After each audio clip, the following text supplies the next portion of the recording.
చేతిలో ఆ ప్లేట్ ఏంటనే కదా సండే స్పెషల్. మీ ఇంట్లో సండే స్పెషల్ ఏంటి? మాకైతే రాగి ముద్ద అండ్ మటన్ కర్రీ చేసుకున్నాము.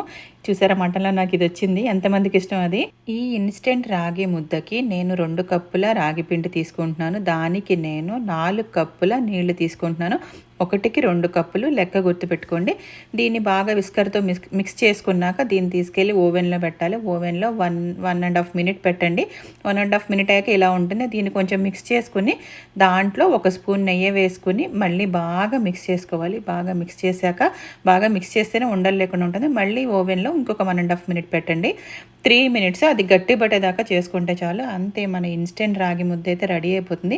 ఇలా చేతికి వాటర్ చేసుకుని ఇటువంటి చెక్కపీట ఉంటే దాని మీద ఉండలా చేసుకోండి. చాలా వేడిగా ఉంటుంది. వేడిగా ఉన్నప్పుడే చేయాలి. అది రాకపోతే ఇలా బౌల్లో నెయ్యి రాసుకొని ఇలా కదిపితే చాలు, అది ఉండలాగా అయిపోతుంది. ఇప్పుడు దాని మీద కొంచెం చిన్న హోలు, దాని మీద నెయ్యి వేసుకుని మటన్ కర్రీ కానీ చికెన్ కర్రీ కానీ వేసుకుంది అంటే చాలా బాగుంది. చూసారుగా, ఇంత ఈజీగా రాగి ముద్ద చేసుకోవచ్చు. నేను వీకెండ్ మొత్తం తిరిగి ఫాస్ట్గా ఈ రాగి ముద్ద నేను చేసేసాను. ఇంకెందుకు ఆలస్యం, మీరు కూడా చేసుకుని నాకు ఫొటోస్ పెట్టండి, నేను చూసేస్తాను. నచ్చితే కనుక ఒక లైక్ చేసి ఫాలో చేసి వెళ్ళండి. Thank you so much for watching. Bye bye.